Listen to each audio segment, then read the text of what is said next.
Australia has always considered itself a sporting nation, and a proud one at that. After all, we are only one of 3 countries to have competed in all of the modern Olympic Games. It makes sense that we associate ourselves with sport. A warm climate, wide open spaces, surrounded by water. This country was made for it. It's in our blood, it's in our sweat and our tears. And for a while there, sport was king. These days, if you thought that footy and cricket ruled the roost, you'd be wrong. Now it's an all too common occurrence to see Australians pushing themselves inside the closed walls of a gym. After walking, regimented strength and cardio training has become the most participated recreational activity in Australia. Motivations for fitness are wide and varied, but there is no denying that Australians are moving away from the paddocks of yesteryear towards the more insular and egocentric environment of the gym. So, what motivates us to get fit? Self-esteem, body image, and vanity. I mean, that's the fitness industry. I'm hitting it right in the head. We decided to head down to Ballarat Health Studios, west of Melbourne, to chat with 2 of the fitness industry's more traditional statesmen. Ian Chambers is the owner and manager of Ballarat Health Studios, and Marcus Waller has been a personal trainer around the area for over 40 years. Through their decades of exposure to Australia's fitness industry and the changes it has undergone, they offered another point of view on the question of why exactly it is that people go to the gym. It's all about feeling good, having a good physique. Some people tend to think, oh yeah, a bit of a dickhead, going too big, train all the time. It becomes very hedonistic. But, mate, it's all about looking after yourself and staying healthy and, I reckon we've seen more of people using strength training across a greater range of sports to help them with their sport. Like, 20, 30 years ago, a golfer wouldn't do strength training.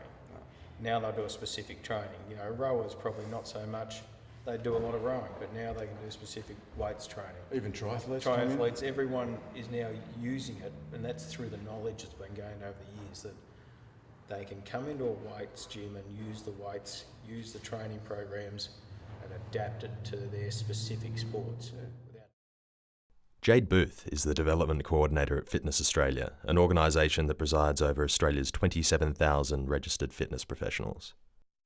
We asked Jade for her professional insight on why she believes from an industry perspective, more and more people are going to the gym. There are quite a few reasons as to why people attend a gym. Some of the reasons would be to increase their health and fitness. Some people like to have goals that they want to achieve. Some might want to achieve weight loss. Some might want to achieve growth in muscle mass. Also for body image, they might want to improve their body image. And there's also social reasons as well as to why people attend the gym, because it can be a social atmosphere to interact with other people. We headed down to the supplement store Athletes with Attitude in Albert Park to have a chat with the store manager Michael Farrugia and one of their sponsored athletes, Jono the Crazy Nut Almond. My motivation now, realistically, it dropped for a little bit.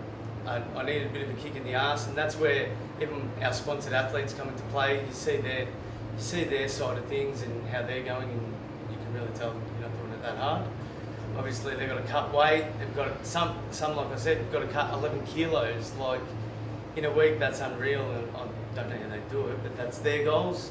My goal is to get up to 100 kilos right now and go from there. Current Victorian IKBF light heavyweight champion Jono Almond told us about his motivation in keeping fit.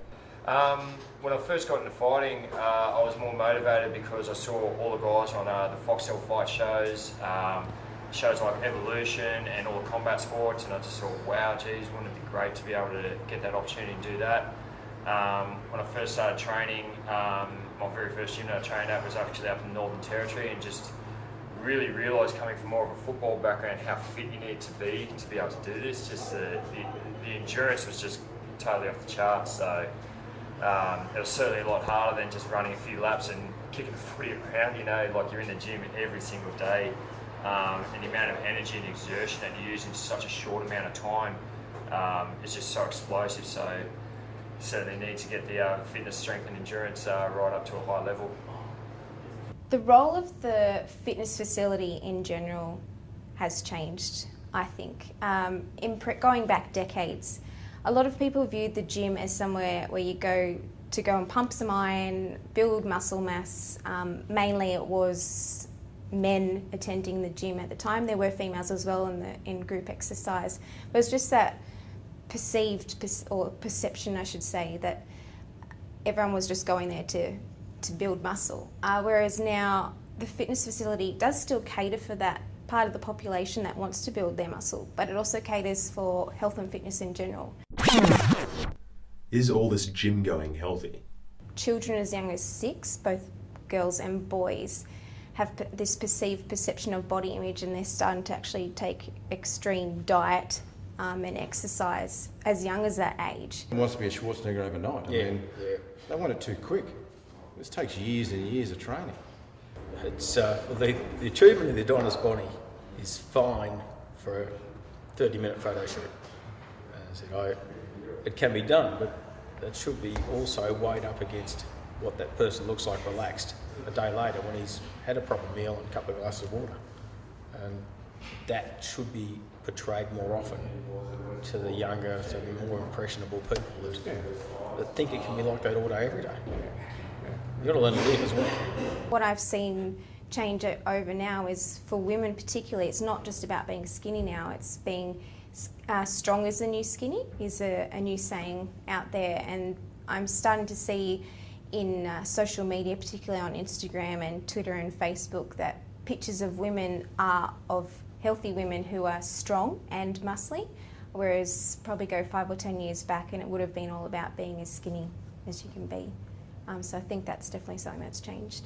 Talking to young guys that are thinking of coming into a gym, thinking of training, don't expect overnight, especially if you're under 18, under 20 even. Don't go too hard too fast, because your body hasn't developed yet. Let what you're doing help your body develop.